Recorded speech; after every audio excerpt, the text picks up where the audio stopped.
Assalamualaikum warahmatullahi wabarakatuh. Apa kabar Bapak Ibu semuanya? Kembali kita akan mengupdate informasi bagi rekan-rekan yang mendapatkan notifikasi R2 dan R3. Di sini ada dua info yang sangat menarik kita simak. Berkaitan pertama adalah tentang persamaan gaji ya. Yang mana hal ini masih menjadi perdebatan. Namun di daerah ini Bapak Ibu gaji ASN P3K yang per waktu dan full waktu ini disamakan, bahkan akan mendapatkan tukin ya. Kemudian informasi berkenaan dengan kapan persisnya rekan-rekan R2, R3 ini akan mengisi daftar riwayat hidup. Karena pada prinsipnya rekan-rekan part-time ini juga adalah ASN dan tahapan untuk menuju pemberian NIP itu juga adalah pengisian daftar riwayat hidup. Yang mana ini merupakan audiensi PAN RB dan Forum R3. Bagaimana info lengkapnya, ikuti video ini sampai selesai. Baik, di sini kita akan menyampaikan dua informasi berkaitan dengan honorer akan mengisi DRH, kemudian yang kedua adalah persamaan gaji ya, dan bahkan mendapatkan tukin 70% gaji pokok untuk rekan-rekan paruh waktu. Kita baca satu persatu ya. Nah, untuk usulan honorer R2 R3 mengisi DRH P3K ini sudah dikatakan masuk Bapak Ibu, semoga jadi kado bulan Ramadan ini. Usulan honorer R2 R3 untuk mengisi daftar riwayat hidup P3K paruh waktu tentunya sudah disampaikan kepada Kemenpan RB. Aspirasi itu disampaikan Forum Honorer R2 R3 serta Asosiasi Pegawai P3K atau AP3KI saat berdiskusi dengan PAN RB yang dijembatani oleh Bapak Mardhani Alisera, Komisi 2 DPR RI. Diskusi kemarin dengan Kemenpan RB ini banyak dihadiri bukan hanya dari kalangan R2 tetapi juga oleh seluruh organisasi ataupun rekan-rekan yang sudah menjadi P3K ya. Dia mengungkapkan dalam pertemuan tersebut diwakili oleh Kemenpan RB Bapak Suryo Hidayat, masalah yang disampaikan adalah sebagai berikut ya. Pertama, meminta kepada pemerintah agar honorer R2 R3 ini bisa segera mengisi daftar riwayat hidup sebelum P3K tahap 2 berakhir.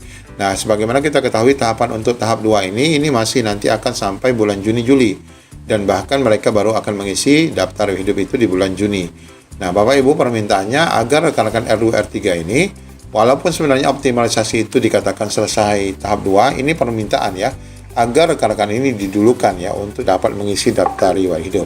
Harapan kami Maret ini sudah mulai berproses. Kenapa kami mendesak segera? Karena di lapangan banyak honorer sudah mengikuti proses seleksi dan dirumahkan serta dialihkan kepada outsourcing. Nah, jangan sampai mereka ini nanti terlunta-lunta dan tidak jelas ya.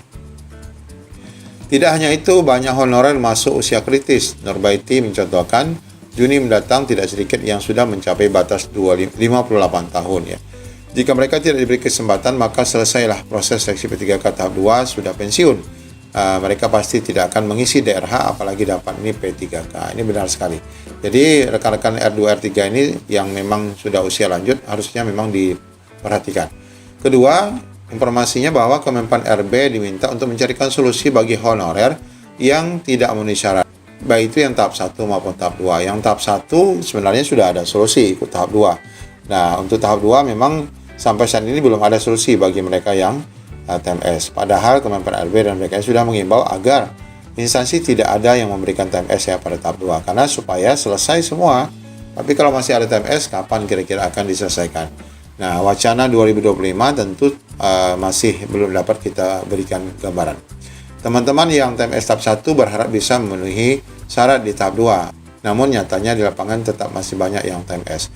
Kemudian yang ketiga, untuk asosiasi AP3KI ini juga mengimbau kepada pemerintah agar honorer yang sudah ASN P3K bisa mendapatkan pensiun.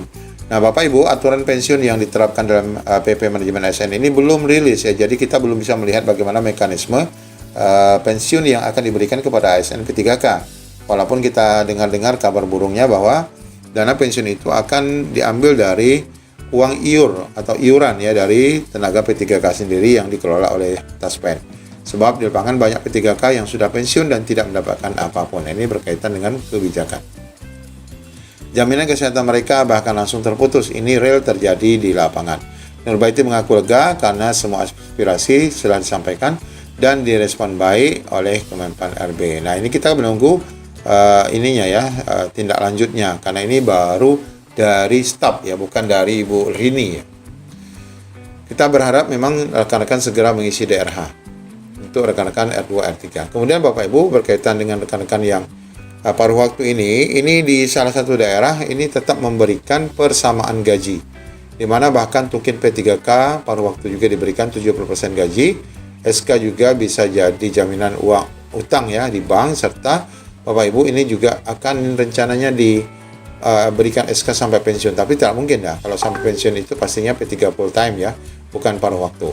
Di mana informasi ini adalah dapatnya dari Provinsi Jawa Timur ya. Untuk rekan-rekan P3K paruh waktu, diketahui honorer database yang tidak mendapatkan formasi menjadi paruh waktu, di mana saat ini sudah diketahui berapa jumlah database yang tidak lulus dan mendapatkan P3K tahap 1 ya. Data resmi yang diterapkan yang diungkapkan BKN Bapak Zudan itu adalah ada 1.006.153 yang mendapatkan formasi, sedangkan sisanya paruh waktu. Adapun jumlah pelamar yang TMS masih ada juga, kemudian yang sekian ini dinyatakan lulus tahap 1. Dengan demikian jumlah pelamar yang tidak lulus itu ada 687 ribuan ya, yang akan mendapat paruh waktu. Nah Bapak Ibu, berkaitan dengan gaji paruh waktu itu, meskipun sudah diterbitkan Kemenpan RB nomor 15 2025 tentang ketentuan gaji yang minimal, gaji honorer dan maksimal adalah gaji sesuai dengan UMR. Namun Bapak Ibu di Pemprov Jatim ini membuat semacam gebrakan dan informasi baik, di mana pengurus Forum Honorer Jawa Timur mengungkapkan bahwa hasil pertemuan dengan BKD setempat diungkapkan beberapa hal. Pertama, semua non-ASN honorer Pemprov Jatim akan diangkat menjadi P3K walaupun sebagian paruh waktu. Nantinya P3K paruh waktu ini diangkat menjadi penuh waktu juga tanpa tes, itu sudah jelas. Kemudian yang keduanya, P3K maupun P3K paruh waktu ini dalam hal kesejahteraannya besaran gajinya itu sama. Jadi gaji pokoknya itu sama ya. Jadi tidak lagi sebesar gaji non-ASN-nya ataupun gaji UMK, tapi sudah gaji sesuai dengan Kepres Presiden, sesuai dengan keputusan Presiden terbaru 2024. Kemudian ditambahkan saat ditanya mengenai bagaimana tahapan pengangkatannya, belum bisa diberikan kepastian. Disampaikan juga bahwa istilah P3K penuh waktu dan paruh waktu ini hanya untuk membedakan dalam pembebanan gaji ya. Anggaran untuk P3K diambil dari pos belanja pegawai, adapun gaji P3K paruh waktu dari anggaran barang dan jasa. Nah Bapak Ibu, di sini informasi tukinnya ya. Disebutkan juga bahwa gaji pokok P3K paruh waktu sama seperti P3K, yaitu sekitar 3 juta hingga 4 juta tergantung jenjangnya ya nanti. Untuk S1, untuk SMA sekitar 2,1 hingga 2,8. Kemudian untuk paruh waktu ini diharapkan dapatkan tunjangan juga atau TPP ini sebesar 75% dari gaji pokok, di mana sebelumnya hanya dianggarkan 50% dan mendapatkan gaji 13 serta gaji 14. Dan ternyata di sini juga mendapatkan tunjangan istri dan suami sebagaimana lainnya P3K penuh waktu. Ini bagus sekali ya untuk Jawa Timur. Apakah ini memang nanti dapat direalisasikan? Ya kita bisa tunggu ya konfirmasi selanjutnya. Dan bagi rekan-rekan yang berada di Jawa Timur boleh memberikan komentar ya, apakah nanti ini benar dapat diterapkan pada Bapak Ibu semua, dan mudah-mudahan ini juga diadopsi oleh daerah lain saat Bapak Ibu nanti menerima SK. Demikian dua update terbaru dari kami untuk R2 R3, semoga menjadi pencerahan. Assalamualaikum warahmatullahi wabarakatuh.